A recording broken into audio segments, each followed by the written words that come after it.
नमस्कार। प्रवास साक्षी news network और आप सभी का स्वागत है। भारत की आध्यात्मिक धरोहर और धार्मिक आस्था का एक अनूठा उदाहरण है अमरनाथ यात्रा, जो न केवल देश के कोने कोने से आने वाले श्रद्धालुओं को आकर्षित करती है, बल्कि अब यह विदेशों से आने वाले आस्थावान पर्यटकों और आध्यात्मिक जिज्ञासुओं को भी अपनी ओर खींच रही है। हम आपको बता दें कि अमेरिका और जर्मनी तथा अन्य कुछ देशों से आए 9 विदेशी युवाओं के एक समूह ने इस पवित्र यात्रा में भाग लिया, जो भारतीय आध्यात्मिकता की वैश्विक स्वीकार्यता का प्रमाण है।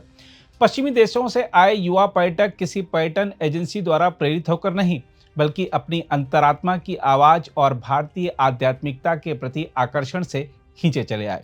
ये युवा अमरनाथ की कठिन यात्रा, बर्फीली पहाड़ियों और ऊंचाई पर स्थित पवित्र गुफा तक पहुंचने के लिए मानसिक और आध्यात्मिक रूप से भी पूरी तरह समर्पित दिखाई दिए। इन विदेशी श्रद्धालुओं के अनुसार अमरनाथ यात्रा केवल एक धार्मिक प्रक्रिया नहीं, बल्कि आत्म खोज की एक यात्रा है, जो उन्हें जीवन के वास्तविक अर्थ के करीब ले जाती है। उनके लिए यह अनुभव भारतीय संस्कृति की गहराई, हिंदू धर्म की उदारता और योग साधना की शक्ति को समझने का एक माध्यम भी है। देखा जाए तो विदेशी श्रद्धालुओं की भागीदारी केवल पर्यटन या व्यक्तिगत अध्यात्म का विषय नहीं है, यह भारत की सांस्कृतिक कूटनीति और सॉफ्ट पावर का भी विस्तार है। जब अमेरिका और यूरोप जैसे क्षेत्रों के युवा भारत की धार्मिक परंपराओं में रुचि लेते हैं, तो यह वैश्विक मंच पर भारत की सांस्कृतिक पहचान को और मजबूत करता है। हम आपको बता दें कि भारत सरकार और जम्मू कश्मीर प्रशासन ने भी विदेशी श्रद्धालुओं की सुविधा के लिए विशेष व्यवस्थाएं की हैं, जिससे यह स्पष्ट होता है कि भारत अब केवल एक तीर्थ स्थल नहीं, बल्कि वैश्विक आध्यात्मिक केंद्र बनने की ओर अग्रसर है।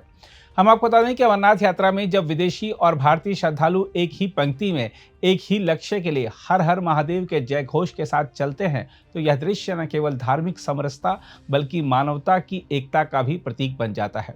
यह यात्रा बताती है कि आस्था की भाषा सीमाओं से परे होती है और आध्यात्मिकता वह सेतु है जो पूर्व और पश्चिम को जोड़ सकता है। आइए देखते हैं क्या कह रहे हैं यह युवा। My name's Ross Norman Leach. I'm coming from Canada. Here in Kashmir and just experiencing some beautiful geology, beautiful nature. The immense energy of this cave. We just received darshan. My group, I'm coming with a group. We come from a lineage called the Shivoham lineage of Tantra.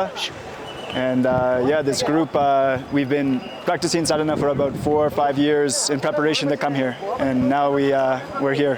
And it's been a very beautiful thing. My experience at the cave was tears coming and an experience of deep silence inside. And I guess the curiosity towards Hinduism is just the understanding of the whole world is the energies. Yeah, the whole world is connected in these energies, and Ganesh and Shiva Shakti, all these things. They all are unified in this way. You know, Hanumanji is the devotion, the power. I feel we channeled this energy coming up here and then meeting Mahadev here, and just the deep silence, meeting consciousness. It was very, very special. Yeah. So we understand here is that this cave was a place where Shiva and Parvati came together. And they came together and Shiva gave the darshan of immortality to Parvati. And so we get to tune into that energy here. We get to be part of that energy here, and it's a very special experience. Yeah, can't recommend it more. And the trek though is challenging. You must be ready. You must be ready for this trek, but it's very well worth it.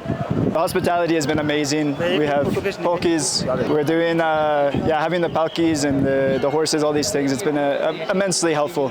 Myself, I walked the entire time, but I had people in our group. They took palki, they took horses, and it was a great exchange.